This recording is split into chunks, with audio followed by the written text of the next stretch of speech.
Cult Trash Over, the show that discusses all of the masterpieces and trash to pieces of genre cinema. I'm Gary. And I'm Chris. And we are back with another original versus remake, as well as the final Summer Screams episode. Yes, so a summary original versus remake. Yes. Do we usually do summary? We do, Is yeah. Oh, okay. Yeah. Cool. And before we get on to it, though, what's new with Chris and Gary? Yeah, we watched... Well, I'm trying to remember. Yeah, we've watched some good films. But we watched three. We watched three. Well, we really watched a few. That's more than... Well, no, I suppose it's not more than usual, but it's better than no good film. Yeah. We've rewatched a few, but for me, best of the week is Blink Twice, the directorial debut from Zoe Kravitz. Fantastic film. Yeah. Really, really fantastic. Intense at times, very cathartic, and at points, generally really quite creepy. It's definitely a horror film. I don't know if people are calling it a horror film, but to me, it's definitely a horror film. But yeah, very, very sort of modern in its look of economics as well. Yeah. I don't want to give too much away. I suppose that's the problem. I'm just throwing words out there randomly. It's my top pick of the week as well. Yeah, no, I think it's a solid directorial debut. It actually deals with things, brings them up and deals with them, which any regular listeners will know. That's a great thing in our books. Nice change. But yeah, fantastic cast, fantastic directing and writing. It really is amazing, and you have to go see it. Go support female filmmakers making important films. Mm-hmm. Do have a worst of the week. Been a while. Been a few weeks. For me, I'm sure it's the same for you. It's Cuckoo. Very disappointed in Cuckoo. Yeah, the second film within 1 month that is people have claimed is the scariest film ever made. It's so disturbing. People are fainting. Well, they're probably fainting out of fucking boredom. I don't understand it. Longlegs, I get it. Did I think it was the scariest film ever made? No. Can I see why some people may think that if maybe they're not, so familiar with horror films? Yeah, absolutely. This, I don't understand that at all. I really don't understand who's fainting unless they already had a medical condition. Like, it's really bizarre because nothing fucking happens. It's so generic and so basic. And it has a great premise and it has a great lead performance from Hunter Schafer at a push in the best performance of the film, which isn't saying much. But it's like, I just don't understand how they ruined this premise so much and absolutely just drove it into the ground and made it so convoluted. And fucking Dan Stevens with his 1,000 accents and silly flute. Like, what is going on here? I was expecting something to happen. I felt like something big was going to happen, which made it all make sense, or it was a slow build to something big, like a big reveal, or it just never happened. No. It was just like, oh, okay. And then at the end, I was like, right, and what are you giving me that's different to a film I've seen 100 times? Yeah. What's happening here that's going to make me talk about this film in a week's time, 2 weeks' time, a year's time? Nothing. Yeah. It was bland and I was bored. Yeah. And it's such a shame because we obviously watch a hell of a lot of films and we watch a lot at the cinema, and that takes us out of our home and we have to go and we have to travel and we pay our money each month and we get to go to the cinema. So we feel like we're more selective now. Yeah. And this felt disappointing because it's actually the one I was looking forward to the most on our cinema day. And obviously we've spoken about Blink Twice, which was a fantastic film that I didn't think was going to be the standout, you know. And I thought Cuckoo was. So, but anyway, I mean, everyone has their own opinions on these things, but I was disappointed Yeah, and bored. I don't get it. But being selective also meant that we got to see my honourable mention, which is Between the Temples.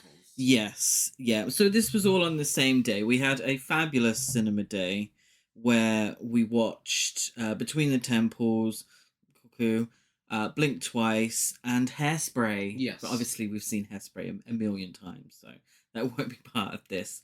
But Between the Temples was a fantastic start. Love Carol Kane. Love her quirkiness. I love the quirkiness of the film. In fact, she was maybe the least quirky character, Yeah. which is fantastic to see from Carol Kane because she just has, you know, very good skills. And Jason Schwartzman was fantastic, made me laugh out loud many times.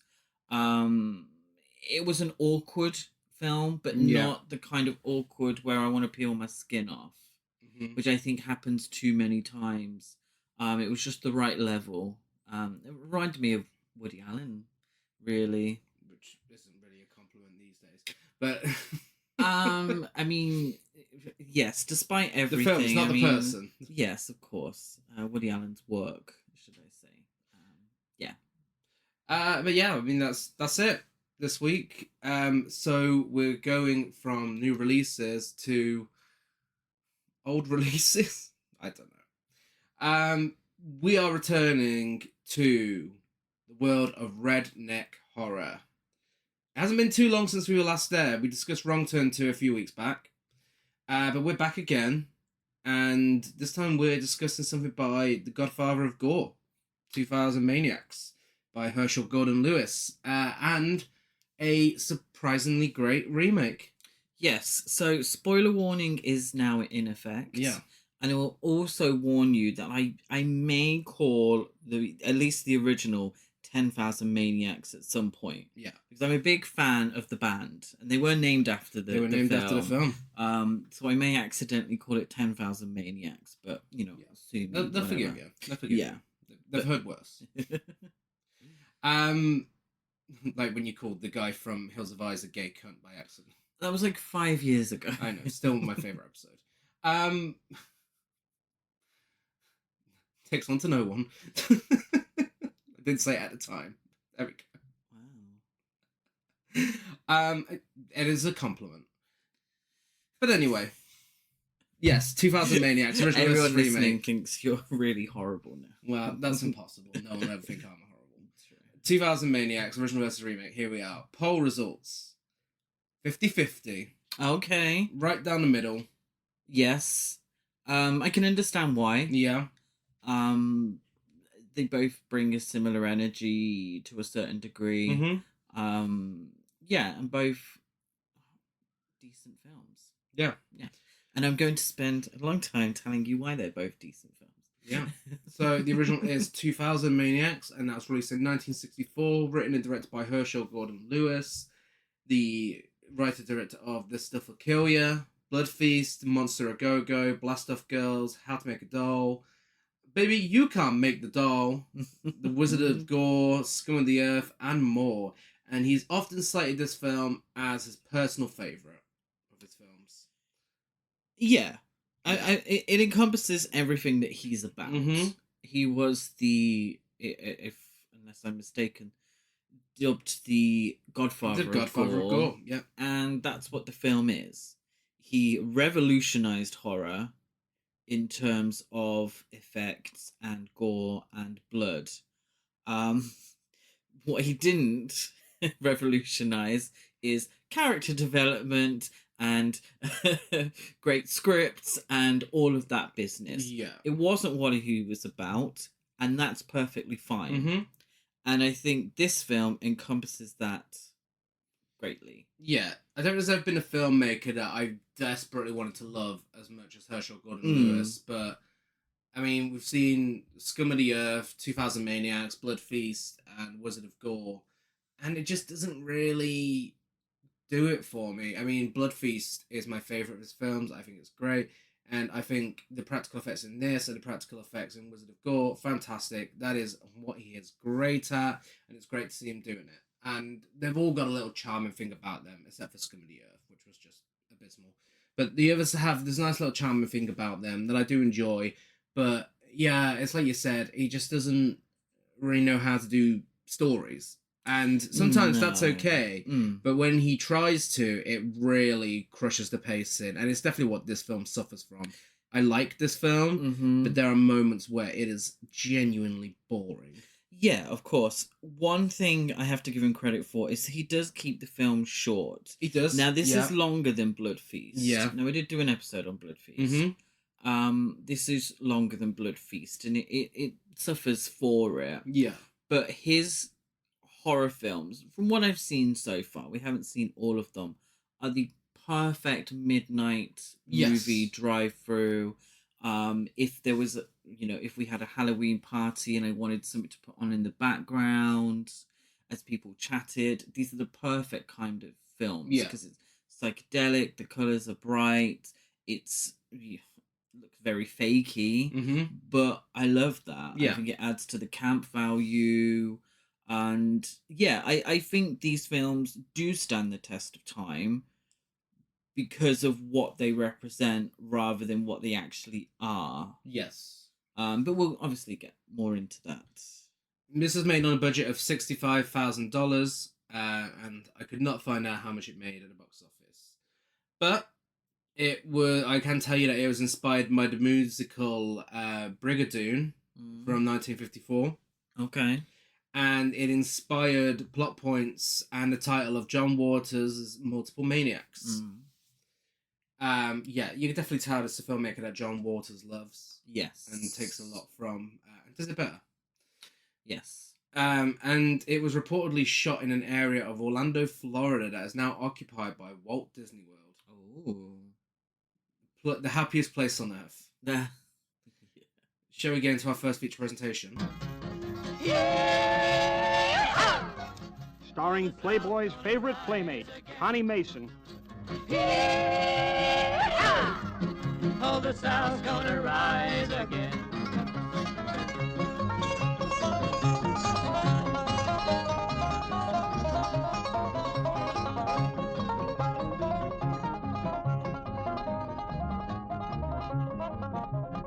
So, in 1965, two rednecks named Rufus and Lester used detour signs to lure 6 young tourists into their rural town of Pleasant Valley, Georgia. So the film initially depicts this in an almost comical way, as a country song plays with lyrics about the South rising again, and then the opening credits roll. Just like Mame. Just like Mame. Yes, absolutely. Yeah, actually, that's quite similar to Mame. So lyrics include, now the Yankees come along and they'll listen to this song and they'll quake in fear to hear this rebel yell. Robert E. Lee broke his musket on his knee and 1,000 pieces shattered on the ground. Stonewall took a gun and he made the Yankees run. Jeb Stuart spurred his horse and the Yankees ran, of course, and so on and so forth. And and obviously we're from the UK. It doesn't mean as much. I mean, I don't know who this Jeb Stuart was or whatever, but we get the gist that this film is going to be about the memories of the Civil War, about North and South divide, and all of that business. And then the credits end with a group of young kids killing a cat with a noose. Yes. Which I laugh, but it's very sinister. Like, you've had... The thing is, it's a light-hearted, and I suppose it kind of, it's a reflection of the film itself as well.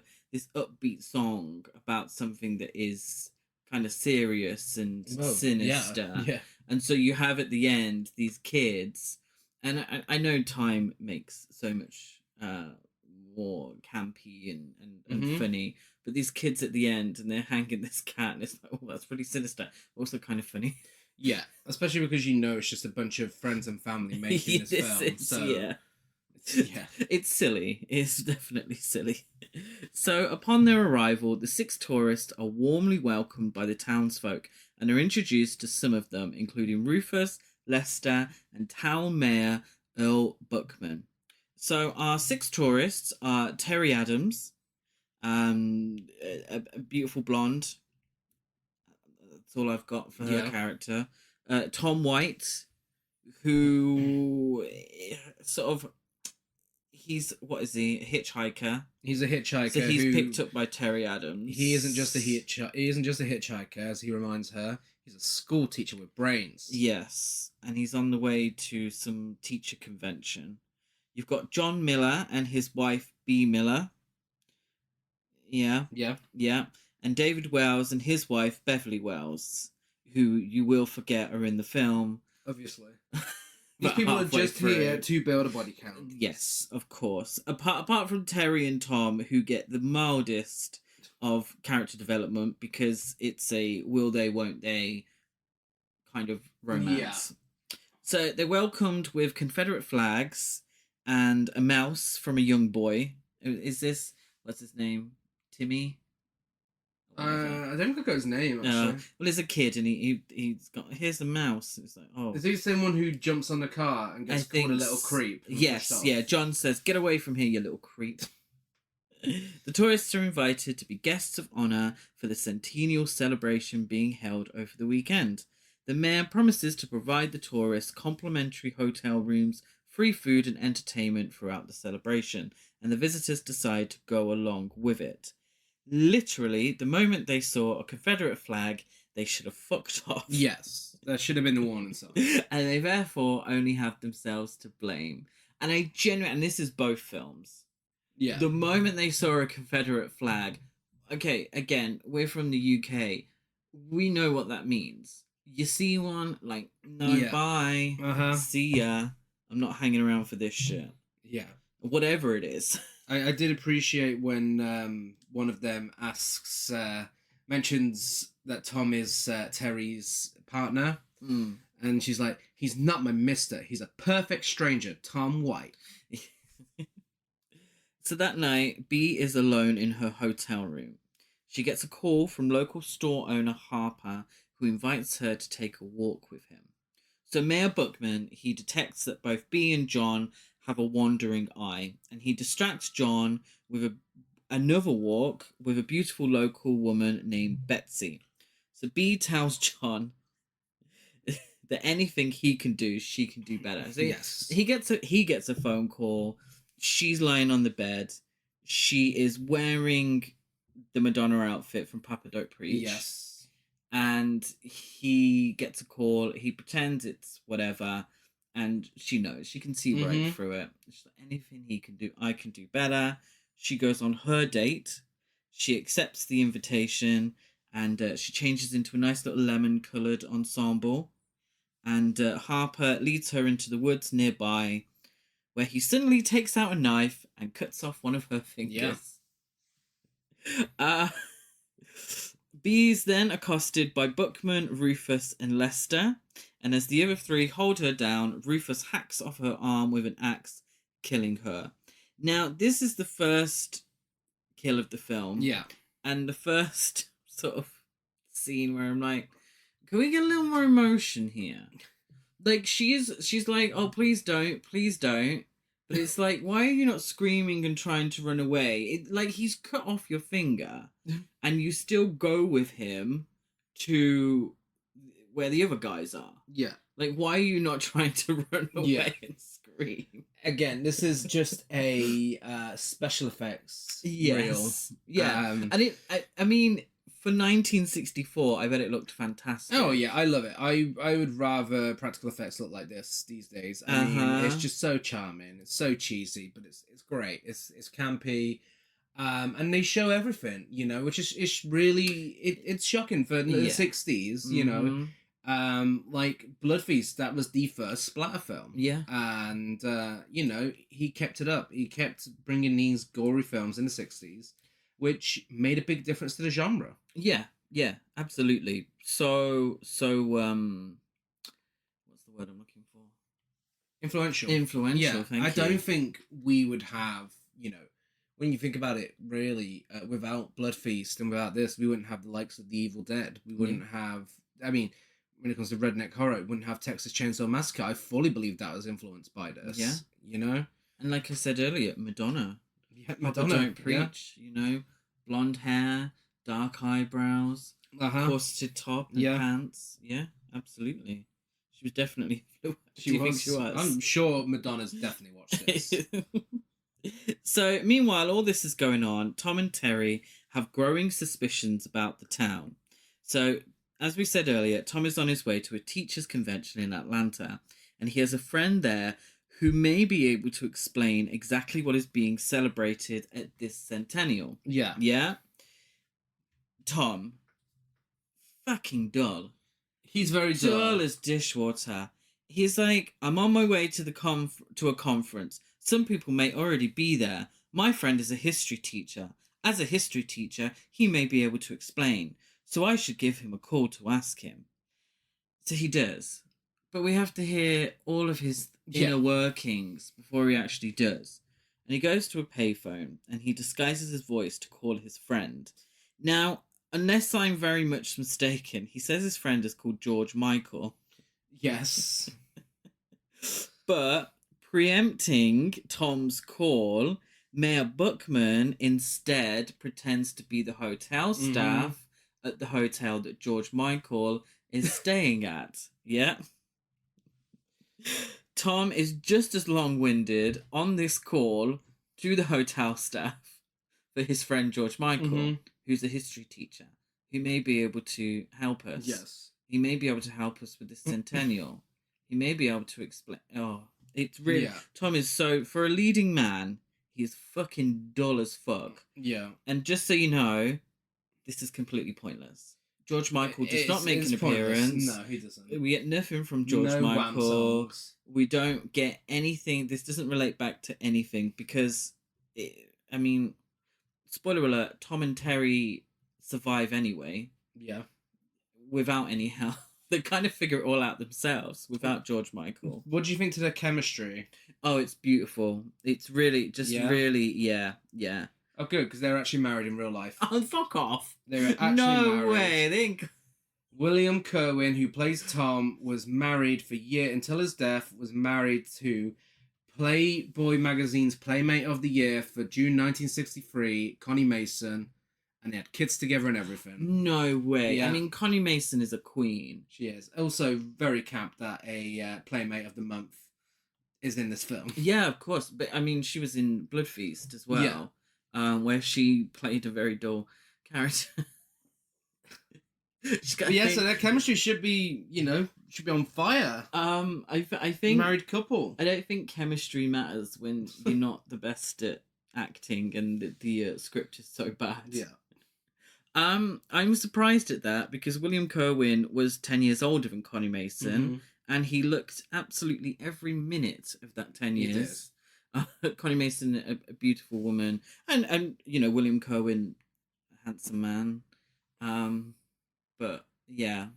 Okay, they're not around to well, I don't come for people's looks, just they're ages. So, during the barbecue later that night, where unbeknownst to the tourists, Bee's arm is being slowly spit roasted, Tom quietly leads Terry away to a plaque he found in the woods, which states that a group of renegade Union soldiers massacred much of the Pleasant Valley townsfolk near the end of the Civil War in 1865. So, number one, we didn't need George Michael. No. And number two, I actually have made a note here. Bee's arm has been way overcooked. Yes. It's crispy. It's like charcoal. People are like, what's that? It was like, oh, that's just some meat. I can't do a southern accent. I'm not even going to try. Oh, that's just some meat. And it's like, it doesn't even look like meat anymore. No. Charcoal. So John's now drunk on moonshine, and he's still having fun with Betsy, and David and Beverly slut-shame Bee because of her absence. Yes. Mayor Buckman believes Tom and Terry are together, but she corrects him, like Gary said. And Buckman believes they are sweet on each other and refers to Tom as a sweet young man. Which he clearly isn't. Yes, not so young. So Tom and Terry, they realise that this centennial is really an act of revenge for the destruction of the town 100 years ago, and that they and the other tourists are intended victims. So Buckman, Rufus and Lester, they spot Tom and Jerry, and chase after them, but they manage to escape. But they manage to escape back to their hotel room, which confused me. So meanwhile, back at the festivities, after Harper escorts David and Beverly back to the hotel, the townspeople surround John and tie both his arms and legs to 4 horses that are sent running in different directions, dismembering him. And this is a cool effect. Oh yeah. It's you don't really see, spoiler alert, in the remake, it's more graphic. Yeah. But you just, the image in your head that you create, and then obviously the arms we see as the horses run. Oh yeah, this is a really, really great kill. And it even has one of the locals saying, "Bye, Johnny boy, enjoy the race." Which is really cunty. That was Beverly. Beverly's quite cunty. For some reason, the townsfolk, they cheer and then they suddenly stop, which appears to be out of guilt. But then Rufus warns them against refusing to participate and they sing a song. And I'm not quite sure of the purpose of this, because why are you showing remorse? Yeah. I don't get it. It doesn't come back. It isn't explained. So the next morning, Betsy takes David to a gathering on a hill near the lake. Rufus and another man force David into a barrel, which Mayor Buckman hammers nails into before rolling it down the hill, killing David. Yeah. David, we hardly knew thee. No discerning characteristics, looked exactly like every other man in this. Do you know what? William Kermit, at least he looked different to every other man in this fucking film. That's true. But at least these boring guys, at least they get really good deaths. They do. This is a really cool one. Really, what's the word? It's almost slapstick. Yes. Yeah. So later, Lester brings Beverly to the town square to be the judge for the next event, a dunk tank-esque attraction, but one which has a boulder instead of a water tank. Beverly is forcibly tied down to the platform, and the crowd take turns throwing rocks at the target before Lester eventually manages to hit the target, releasing the boulder and causing it to crush Beverly to death. So again, this is kind of, I mean, we're almost in Looney Tunes territory now. Yeah. A big boulder falling from the sky and squishing someone. It's like, number one, how did they get it up there? Yeah. Like, how is that even possible? This is also something that wouldn't look out of place in something like Saw. No. You know, it's, again, you know, clearly the inventive deaths and everything would go on to see them constantly in the 80s. But a lot of these earlier films, and even something like Vincent Price's Theatre of Gore, was it? Theatre of Blood. Theatre of Blood. You know, that's pretty much Saw. And it's interesting to see that, you know, I'm sure the filmmakers of Saw would have looked back this far to delve into stuff like this. Yeah, and almost a prototype to the slasher films. Yeah. Oh yeah. I'd say this is a slasher film. One by one. Yeah. This is a slasher film. Yeah. I'd say. Yeah. Beverly, she struggles to convey true emotion, I felt. Yes. Sad, but not quite hysterical, despite there being a very large boulder teetering above her. Yeah. Meanwhile, Tom and Terry, I've only realised whilst talking on this podcast that Tom and Terry sounds like Tom and Jerry. And it makes me giggle every time. So they attempt to sneak out of the hotel, but Harper sees them and gives chase. They run through a nearby swamp where Harper gets stuck in a pool of quicksand and apparently sinks to his death. So Terry initially falls into the quicksand, ruining her lovely dress. But it is, of course, not quicksand, because this is a low-budget film. It is just a muddy puddle. Yes. And I'm assuming Terry falls into it because we want to see Perry Mason, Connie Mason, show off her leg as she wipes the mud off. So she may be a Playboy playmate, but the budget wasn't big enough. No. We only get a leg. Eventually, Tom and Terry manage to locate their car and escape the town. They trick some dumb kid named Billy into giving them the key to the car by promising candy, and then the chase begins with the car. They leave Billy by the side of the road after travelling quite a distance, and the townsfolk pick him up. Billy, very annoying. Very annoying. I fully admire them for just kicking him out. Yeah. On the road. Mayor Bookman deems the centennial a success and declares the celebration over. He assumes the nice couple will be deemed insane anyway. Tom and Terry make it to a police station and tell the sheriff about what happened. He makes them take a breathalyzer test, despite this being somewhat plausible. Yeah. And my question is, and I realised at this point, did Tom and Terry actually see any of the murders? No, actually. What made them suspicious in any way? I don't think they had any reason to be suspicious. No, I mean, well, everything they should have been suspicious about is stuff that they would have seen as soon as they arrived. Yeah. So... But I don't get, because they're saying, oh, they've killed these people. How do they know? It's true. When have they seen any bodies or anything like that? So the couple eventually return to Pleasant Valley with the police chief, only to find that the town has mysteriously vanished. The chief becomes skeptical of their claims, but then recalls a local rumour which claims that the vengeful spirits of those killed in 1865 still haunt the area where the town once stood. Tom says, "Look, officer, I don't know how to convince you of this, but we're not crazy." And the sheriff says, "Mister, I didn't say you was crazy. Nothing like that. I just think it's mighty peculiar." And then it goes on, and I swear he says peculiar like 4 times within like a minute. So, about the most peculiar thing I've ever heard of.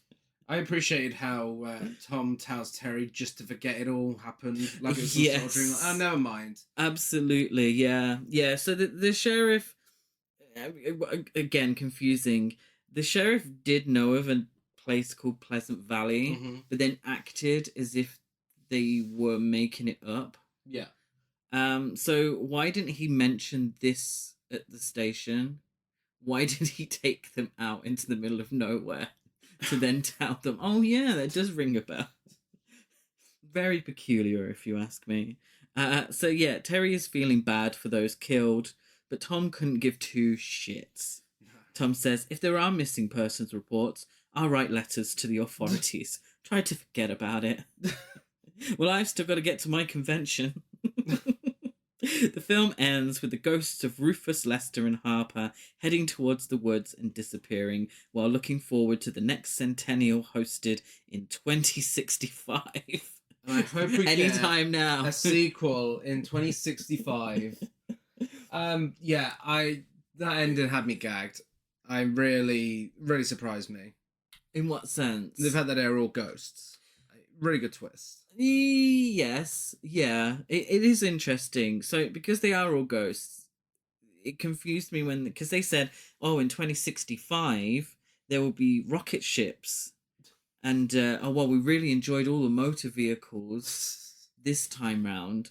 So if they only appear once every 100 years for the celebrations, how the fuck did they know what motor vehicles and rocket ships were? That's true. Yeah, just bad writing. That is 2000 Maniacs. 2000 Maniacs. Yeah, it's a fine film. It's a cheesy, campy midnight movie. Yeah. It's fun, and I don't, obviously, for the sake of the podcast, we do ask questions that maybe you wouldn't normally ask questions of a very low budget film like this. But it's a fun time. Will I watch it within the next year? Highly unlikely. No, even though this is like the third time we've watched it. Yeah. But this, I would place this fairly highly in his filmography. Yeah. It's not essential viewing. It's not like, oh, you have to. If you're a horror fan, you have to see this. But it's worth a one-time watch. Yeah, and the death scenes, yeah, the setup for them, the just watch those on YouTube. Gore, is really good. Yeah. It is really good. So I think we're downplaying it maybe a little bit, but if I'm being honest, Blood Feast is the one that I would say Yes, is a the better must film. watch. It's the better film. And if you've watched Blood Feast, you've kind of seen Yeah. this, to be fair.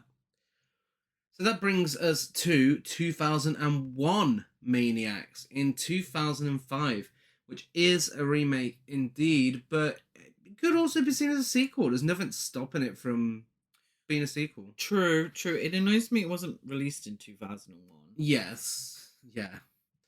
But released in the time of 2000s horror films, the classic decade that we've bitched about so often on here, that includes choppy editing, music video cinematography, obnoxious teens, mostly homophobic, over-sexualized women, overcomplicated backstories. You get the gist. You know the 2000s. This is one of the better films of the 2000s when it comes to horror. And a remake that, for me, actually managed to be better than the original. It's very 2005. Yeah. But it's enjoyably 2005. It knows it's 2005. And it's a perfect satire on 2000s horror films because it manages to bring it to the table, what you expect, but also it's making fun of it. And I feel like it's also making fun of the original as well as being a love letter to it as well. 2000 Maniacs is a film that needed a remake. There are certain films that need remakes, and 2000 Maniacs is one of them. And this did it with everything it needed to do in 2005 to actually make the most of it. Yes. I suppose it depends how you interpret it. I don't think 2000 Maniacs needed a remake, but I feel like it did not need a remake. If you understand what I mean. I mean, in the sense of the fact that it could be improved on. It could very much be improved on. But that's basically what I mean. But I don't think anyone was begging for a 2000 Maniacs remake. But there are certain films where it's like, okay, this needs updating. Like, it needed updating. Yeah. And, like, The Thing from Another World, The Hills of Eyes, you know, all the best remakes, apart from Suspiria, all the best remakes come from films that could do with a bit of modernizing. Yeah, so A Nightmare on Elm Street is a 5-star masterpiece. You can't better it. So there's no point trying. Yeah. That's what I mean. And it did, and it was awful. Yes. So, yeah. Yeah. This is written and directed by gay director Tim Sullivan. So this is way more queer than I remember it being. I remember watching this with family and feeling awkward. And you know, watched a lot of horror films with family, so it's always awkward when it's a sex scene, but after a while you kind of get used to it. But I think what was awkward for me was all the queer stuff. I mean, I didn't realize just how gay this film is, which is a nice surprise on this rewatch. That's for certain. But yeah, it definitely having a gay director / writer definitely makes a difference. And he made Driftwood, Chillerama, A Christmas Tree, I Was a Teenage Werebear, and the sequel, 2001 Maniacs, Field of Screams. And it's co-written by Chris Cobin, who did Hood of Horror, Driftwood, Plains High, Gothic Harvest, Monks of Babylon, and 2001 Maniacs, Field of Screams. 2001 Maniacs, Field of Screams. Yeah. I don't think that was well received, was it? I don't think it was. No. I never bothered watching it. Maybe we should, because Lynn Shay comes back. Does she? Yeah, as Granny Boone. Yeah, appears to be the only person that does. Lynn Shay, love her, but she says yes to everything, don't she? She does say yes to everything. I dread to think what her number is now for a filmography. She's been in... She could definitely, on the all-time stats, everyone says Samuel L. Jackson. I think Lynn Shay could outdo that. If you're willing to sit through a lot of shit. Yeah. Yeah, these are... I'm going through it now. We've got... Wow, she was in I Was a Teenage Werebear. Ah. Yeah, Bachelor Party Vegas. Who's Your Daddy? That's great. Asylum. Roadside Prophets, Barely Legal, fantastic. My Demon Lover, Slam Dance, Pledge This, Say It Isn't So, with Heather Graham. Wow. Boat Trip, the gay boat cruise. Oh, there we go. Oh, she loves the gays. Yeah, Lin good Shaye. Of course, yes. Lin Shaye, also known for being everyone's favorite thing about the Insidious franchise, and pushing the writers into a corner means they killed her off in the first one. Then everyone wanted her back. Unexpectedly, being the face of a big money-making franchise, which is fantastic for her. I love that. This is made on a budget of $3 million, and at the box office, it made $368,976. But that's only on a limited theatrical run because it mostly went straight to DVD. It gives straight to DVD. Yeah. Let's talk about it in our second feature presentation. Yeah! Go get that Yankee traitor!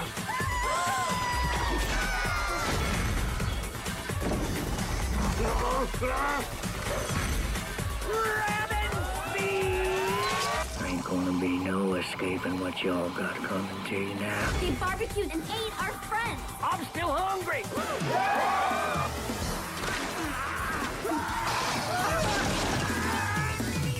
Robert Englund. An eye for an eye. 2001 Maniacs. We're starting a college class on the American Civil War, where the students have hijacked a projector to hilariously put pictures of them all getting drunk on there. 3 of the students, Anderson, Nelson, and Corey, are given a telling off by their professor. And he says, those of you who don't respect history are doomed to repeat it. Yeah, we get some boo flashes and a lot of vomiting. Yes. It's all post-American Pie. It is. Humour. It is. These characters are ridiculous. Yeah, something I don't understand and comprehend is that in America, college is very expensive. Yes. And so I'm always confused whenever characters seem to be actively against college. Yeah. Rich parents. Yeah, I don't really get it. Like, in high school, I understand if this was a high school film and they're pulling pranks on the teacher, I don't agree with it, but I understand it from a comical point of view. But I was just, in my head, I'm like, what? Why would they be actively trying to ruin their own education that's cost so much money? Yes. This film is definitely laughing at people like that. And you can tell by how over the top the caricatures are here. They are one-note characters for comedic effect, and it's funny. Yeah, especially when it's made by a gay guy who was probably bullied by people like this. Yeah, potentially. I think it's absolutely a comedy at its heart. With the original film, the tones are a little confusing at times, whereas this is slap you around the face, comedy, satire. There's no two ways about it, and so you can get into it a little more. Yeah, absolutely. The 3 students, they all have the most 2000s hair and outfits, by the way. They do. Frosted tips a lot. They're driving towards Daytona Beach for spring break when Eli Roth, playing the character that he played in Cabin Fever, throws an armadillo at their car windshield. He apologizes. They offer to give him a lift, but they drive off before he can get in the car. Yeah, so Eli Roth, obviously, well-known, terrible person, producer of this film. And it's quite funny that he plays the same character that he played in Cabin Fever. There are other actors as well that returned. It makes me wonder if they just filmed it at the same time. Okay, is this the same year?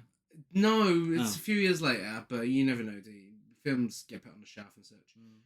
But it's quite funny that this film, is absolutely making fun of the type of characters that we're meant to be rooting for in something like Hostel and Cabin Fever. But yeah, so that happens. And they go to a gas station to get the windshield cleaned whilst they make their plans. Corey says, we'll be quaffing beers by noon and boffing chicks by 5. Yeah. Yeah, I love how it's not. So it is a comedy and it's post Scream. So we are 2005. But I love how it doesn't try too hard to be meta. Mm-hmm. Yeah, there's cliches there.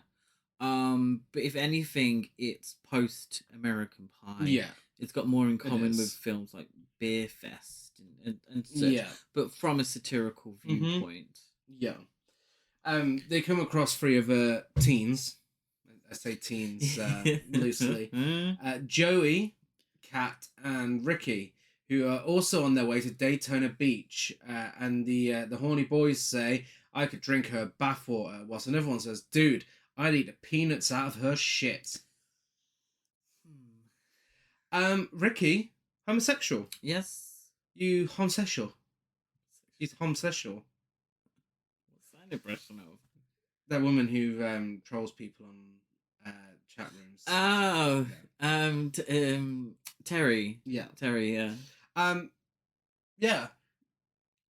So, a Miracle, a 2000s teen horror film, a gay character who doesn't receive a single F slur in the entire film. No. The other characters find out he's gay, like, okay. Yeah, there's a couple of jokes around gayness within the film. Mm-hmm. But I think it's a wink, wink, nudge, nudge. Yeah. Not a nink, whatever that is. Wink, wink, nudge, nudge, kind of tongue in cheek. Yeah. Kind of way. Yeah, because most of it comes from the characters from a different century. Yeah, but also the film itself. What I'm talking about is his death scene. Yes. Yes. Yeah. But yeah, in total though, I mean, throughout the entire film, this representation compared to the other representation we'd be getting around this time is fantastic. Yeah, of course. And the fact that there is a homosexual character in the film, you wouldn't have had any sort of homosexuality. Yeah. Well, actually you would, and we do. It's 2 women kissing. Yes. And that's all you would have gotten. Yeah. And you would have been like, oh, you know, and they would have been lesbians for the male gaze. Yeah. Yeah. Yeah, for the male eyes, not the male homosexuals. Yes. But yeah, it's very refreshing. And the lead character actually played by a gay actor as well. Yes, which I have to say, after you said it, I was like, oh, no, of course he is. Yes. Was he like Boys Club or Boys Club? So you know those sort of TLA. Is it TLA releasing? Yeah. Which I love. I love those. He has frosted tips. Yeah. He's giving Lance Bass from NSYNC. He is a mid 2000s twink. Really, he is. He's that girl. Yeah. Which is good. For him. A detour leads Anderson, Nelson, and Corey into the seemingly idyllic Georgia town of Pleasant Valley, which is holding its annual Guts and Glory Jubilee in honor of the American Civil War. Mayor Buckman, played by Freddy Krueger himself, Robert Englund, welcomes them and introduces them to Miss Peaches. Yes. And she says, if I supply the peaches, do you think you boys could supply the cream? I thought it was pretty good. Of course. FYI, if Gary ever wrote a slasher film, this would be the film. No, it would not. Yes, it would. No, it would not. I would not write the words, here's the pussy wagon. Wait, in 2005, if Gary wrote a slasher film. Yes. The boys say, here's the pussy wagon as Joey, Kat, and Ricky arrive. Buckman tells them to expect games and a delicious barbecue. A biker couple, Malcolm and Leah, also arrive, and Buckman tells them they all have rooms waiting for them at Granny Boone's hotel. So, Malcolm is a black man, Mm-hmm. and his girlfriend, Leah, is an Asian woman. Yeah. So this is something that the original film did not talk about whatsoever, is the racial connotations of the Civil War, of North and South, of the Confederate flag. Yeah. So, obviously, a lot of time has passed, 40 years. Mm-hmm. And so this film, it mentions it. Yeah. But doesn't deal with it. So it is a bugbear with me because we get some unsavory racial insults from Robert Englund, Mhm. which is understandable because these are the characters that we're looking at. You Yeah. know, they are, Confederate, Southerners, the Mhm. redneck Yeah, stereotype. we knew it was coming. Yeah, but there's a moment where Malcolm is offered a watermelon by a black local man, Yeah. a townsperson, and it's played off as a joke. And I just think, like, really?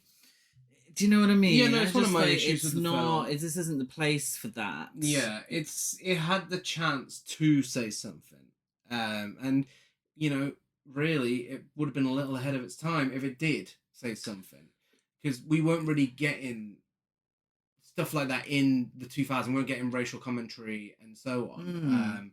And this was a good opportunity, and those characters just being there in this area with these, people from the Civil War, it heightens the intensity for those characters. They're maybe in more danger than everyone else, but it could have said something. It could have, and I think because it's a comedy, it's a satire, it makes it difficult for it to deal with the heavier, thoughts and the heavier things. So it's a difficult one. I just thought that kind of joke it feels really icky. It's a sign of the times, 2005, but it's like, is this the place to be making that kind of joke? I don't think. No. Well, Hester and Glendora, two twins, show Nelson and Corey to their rooms, whilst a racist bellhop shows Malcolm and Leah to their room.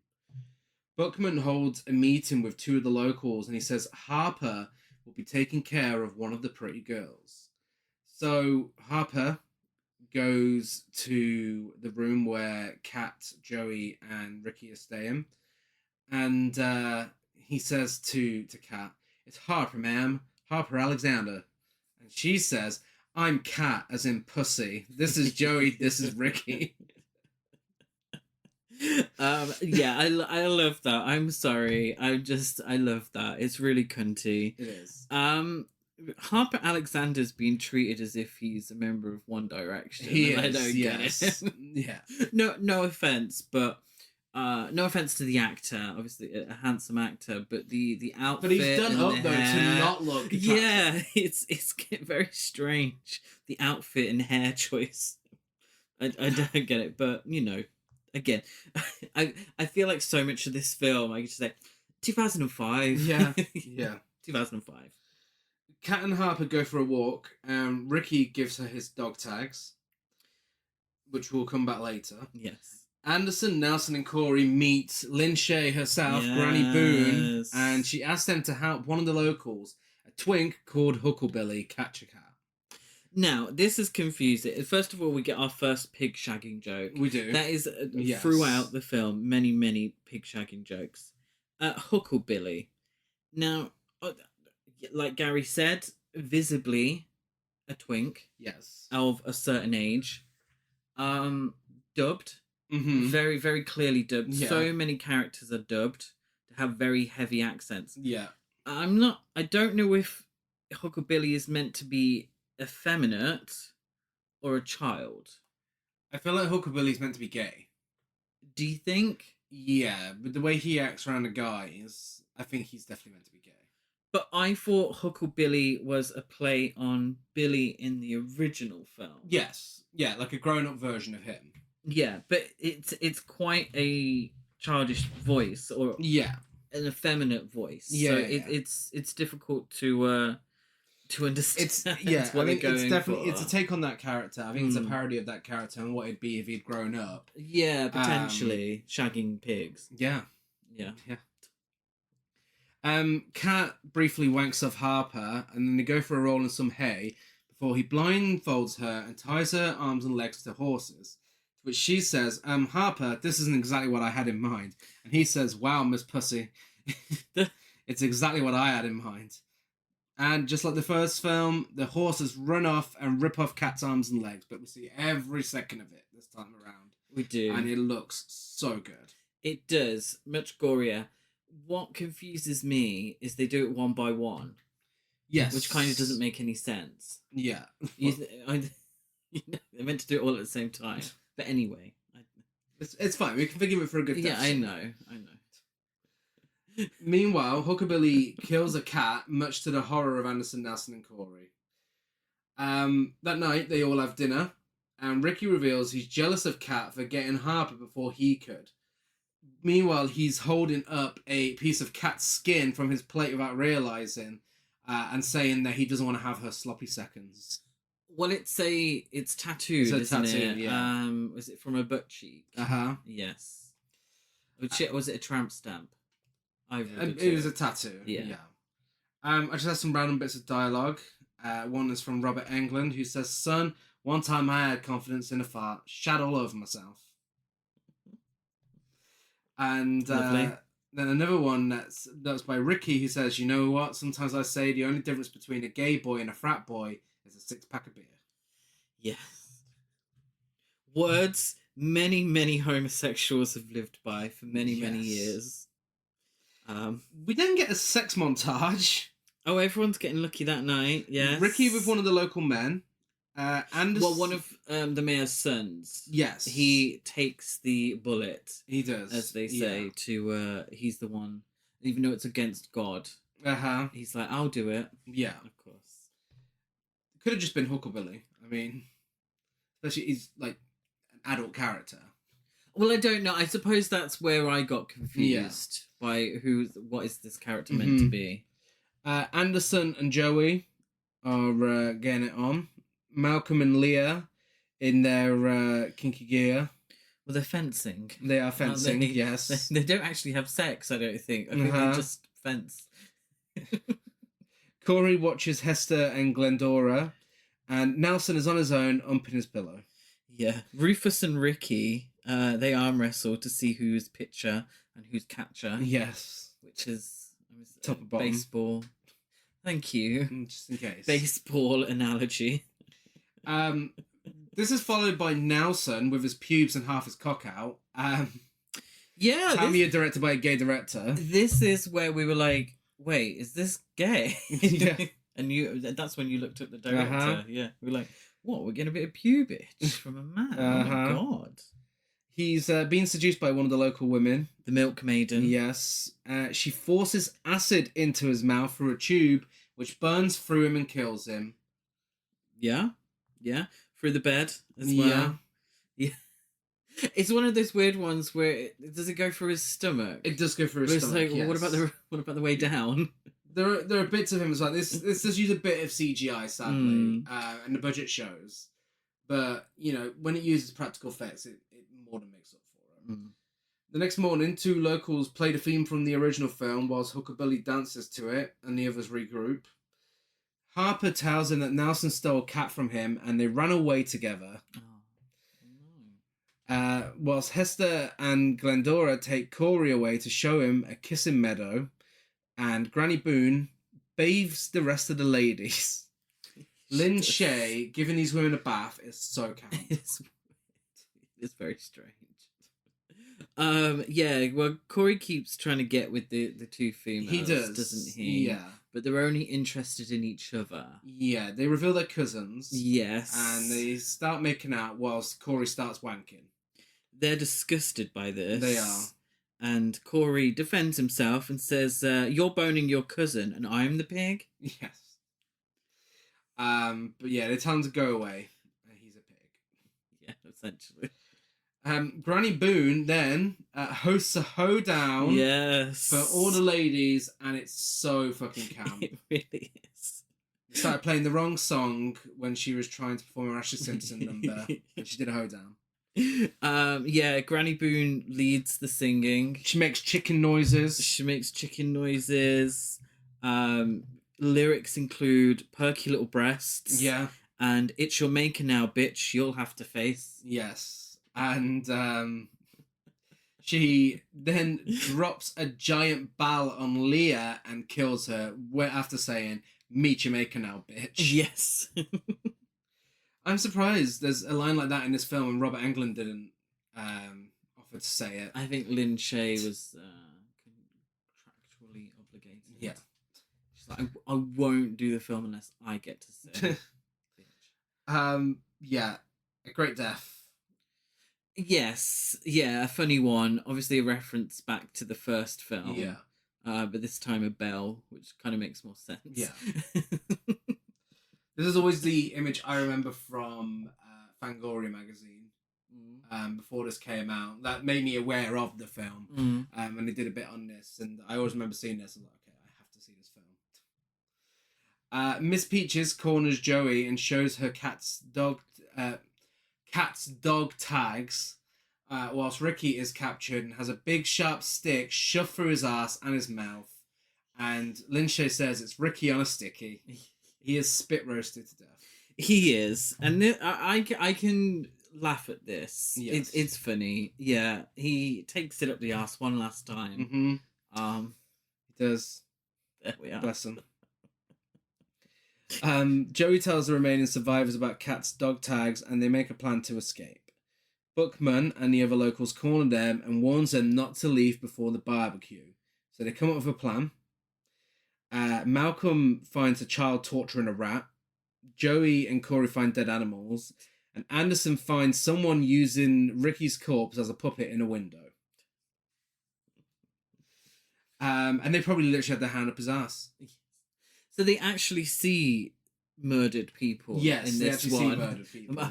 In the original, obviously, they don't. Yeah, the danger's very real in this one. Yeah. They know they're in danger because they are in danger. The two singers start singing another song at Malcolm as he starts to walk away. And he says, "Fuck this, I don't even like crackers in my soup." Yeah. Malcolm tells him all to shut up and tell him where his bitch is. So they sing a song to him where the lyrics are, "The boy wants his bitch," or "The boy wants his bitch, a sad, sad thing, a boy without his bitch." Lovely. Yeah. While someone pretends to be Leah and lures Malcolm into the woods. And who is it? We'll find out in a second. Oh. Anderson finds two butchers whilst looking for Ricky, who tell him to leave the kitchen and wait for the barbecue. Joey's kidnapped. Malcolm is kidnapped after it's revealed that Leah was actually the twink in a wig. Yes, Uncle Billy. And Miss Peaches seduces Corey before biting his cock off. True. Yeah, she reveals a set of sharp metallic teeth. Yes. 2005. Yeah, 2005. Malcolm is strapped to a table and on a torture device. A very elaborate one that involves turning the wheel around until it gets to the point where it pops both of his eyes out. Yeah, very elaborate, very post-Saw, very 2005. Yes. Yeah. Robert Englund says, "Any last requests?" To which he says, "Kiss my black ass," and spits in Robert Englund's face. I feel like that was them thinking they did a moment. I think so. I mean, you know, good for them for trying. Yes. Could have tried a little harder. Yes. Anderson is knocked out and tied up for the barbecue along with Joey. Buckman reveals all of their friends' corpses on silver platters before everyone performs a new metal version of the 2000 Maniacs theme. An actual new metal cover. And yes. We should have known it was coming. Yeah, because it's 2000s. 2005. Yeah. Buckman offers Anderson a second chance. He reveals he wanted him to join them. But he only gets a second chance if he guts Joey. Yeah, so Anderson is originally from the South. Yeah. But went to college in the North. Mm-hmm. So they say, you know, you deserted us, but we'll give you a second chance to prove your southernness. Yes. Southern hospitality. Yes, southern hospitality. He agrees to do it, but tricks them and throws the meat cleaver into Rufus's chest. When he gets Anderson untied, she's like, "Fuck those maniacs." Which is, again, so 2005. Yes. This is probably in the trailer. They try escaping whilst everyone surrounds them, and Buckman and Anderson have a fight. During this fight, we randomly see Ken Hodder pop up for a cameo. Yeah, I'm assuming he did stunts. Yeah, in the film would make sense. You know, loves showing up, doesn't he? Yes, it's much like Lynn Shay, two people who love saying yes to everything. Yeah, but Lisa Renner as well. Wow. You know, she's She doesn't say no very often. No. It's a shame she wasn't in this. This scene, Robert Englund is giving Freddy He's energy. definitely giving Freddy. Yeah. The showdown between the two. Yeah. It's almost on a much smaller budget. Almost Freddy versus Jason. It does. Yeah. There's flames in the background. Flames in the background. He does a couple of stunty things and kind of reminiscent of Freddy versus which was a massive success. Yeah. So I feel like it's a deliberate. Yeah, I think so. It results in Buckman's eye patch being ripped off and maggots falling out of his CGI eye socket. Yeah. Buckman surrenders and sets them both free, so they escape. But upon alerting the authorities, they learn that Pleasant Valley is nothing but a cemetery, a memorial for 2001 Confederate villagers who were massacred 140 years earlier by the renegade Union troops during the Civil War. A plaque reveals that the town's residents will not rest until the crime has been paid back. 2001 villagers were killed. 2001 Northerners must be killed. An eye for an eye. Can I ask you, where are the 2001? I know, yeah. Budget constraints. They're not 2001. I wonder if Herschell Gordon Lewis ever regretted calling it 2000. Maybe. Yeah. My assumption is maybe an eye for an eye, they disappear, so we don't know how many they've killed. Yeah. It's going to be a hell of a long time if it's only 6 at a time. They were planning a lot of sequels, clearly. Hell of a lot of time if they're only going to lure 6 people into town at a time. Why did the sheriff have to take them back to Pleasant Valley to prove Same his question point? as the original. He also talks about respect, despite the cemetery being in quite an unkept state. Yeah. So this is respect. I'm like, well, clean up. Yeah. There's a reason people aren't visiting it. Like, seriously, come on. True. As the two students drive away on their motorcycle, in the most 2005 sequence of events in the film, they are decapitated by barbed wire. And Hooker Billy walks over to him, like, damn Yankees, picks up their heads and walks down the road, and he fades away. Very, very disappointing. What could have been. I thought we were going to get a final twink. Yeah. I cannot think, have we ever had a final twink Jesse? in a slasher film? Yes. Nightmare on Elm Street 2. Yeah, I thought we could have had a final twink for the modern era. Yeah. But unfortunately, heads will roll. Yeah, everyone died. Everyone died. Yeah. But it's a great effect. I do love that overused in the 2000s thing of barbed wire decapitating people. Yeah. But yeah, that's 2001 Maniacs. A really, really solid sequel. It's better than it had any sequel, remake, whatever you want to call it. That is so much better than it had any right to be. Yeah, I think because there wasn't any sort of... Because the original film was kind of a cult film, rather than a masterpiece of horror that defined a genre, defined a generation, was a cultural reset, all of that business. I think it gave them the ability to do whatever the hell they liked. Yeah. And so the story is the same, but everything else around it is so much more. And not to the extent of, ridiculous backstories or anything like that. Because usually we complain about a remake trying to do too much. But where the original lacked, because it wasn't doing enough, this makes up for it. We have character development. They are interesting. Okay, some of them look the same as each other, but we get more of that. So we are a little more invested. We also get a hell of a lot of humour based around these characters too. And it's not punching down all the time. There are moments that feel iffy, feel a little icky, but it's satirising horror, satirising the original film, satirising, I think, redneck horror in general, and it's a fun time. It's a very silly film, and everyone dies in the end, but who cares? They are throwaway characters. It's cool, and they die in great, gory, gratuitous ways, and that's what the film's meant to be. Yeah, it's not trying to be anything else. No. Well, let's get to the comparisons. So we have cinematography, scares, kills, and soundtrack. 1964. I like the cinematography. I like that sort of feel of a Herschell Gordon Lewis film. Yes. Where, it's clearly not the biggest budget, but it's charming. It's charming. It's got a grubby, low budget feeling to it. I think that adds to the film. Yeah. It was his highest budget. Oh wow. Film. Oh wow. Yeah. But I think that's why it's longer than his other films rather than looks better than his other films.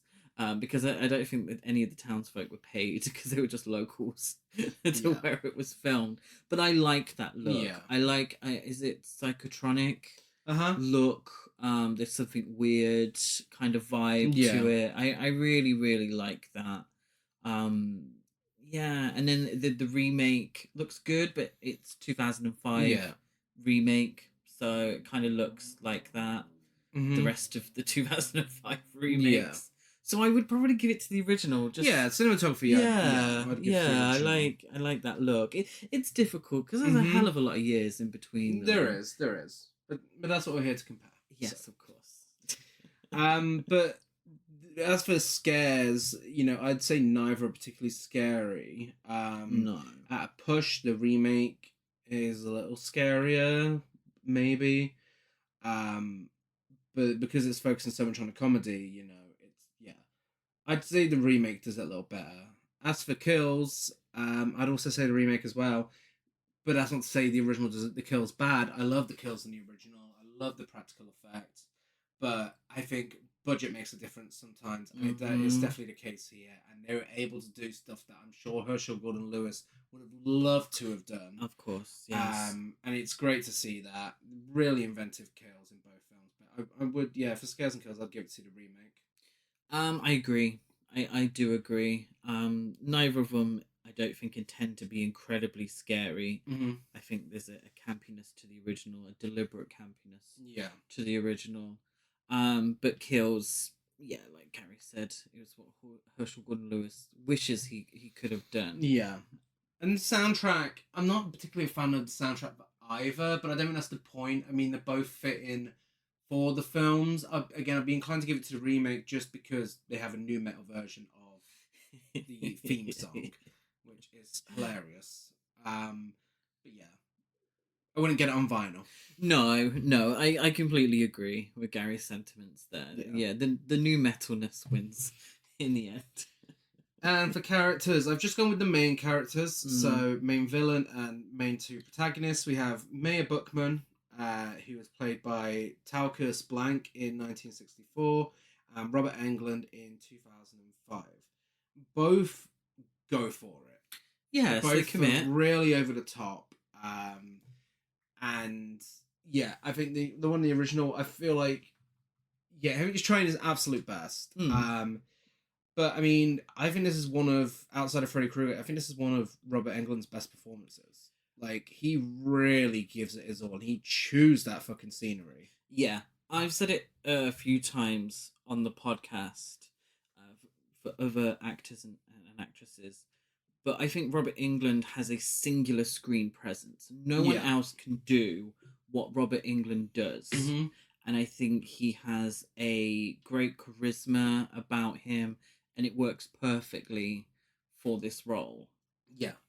It's maybe Freddy Krueger-esque, which is great. That's what he does. That's what puts food on his table. That's what he does best. Yeah. So I think Robert Englund wins for me because he's better.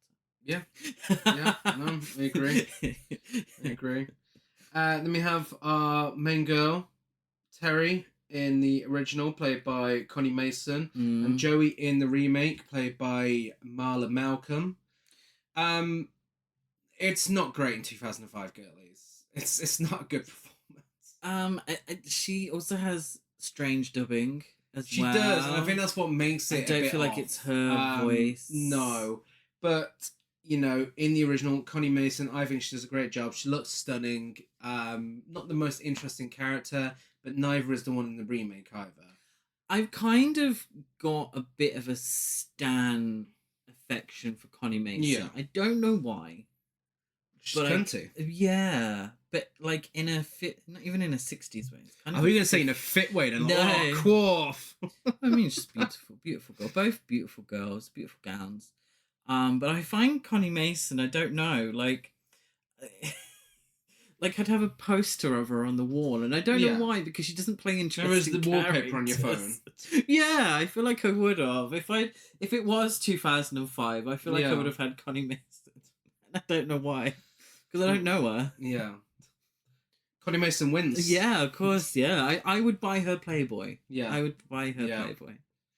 And finally, we have Tom, played by William Kerwin in 1964, and Anderson, played by Jay Gillespie in 2005.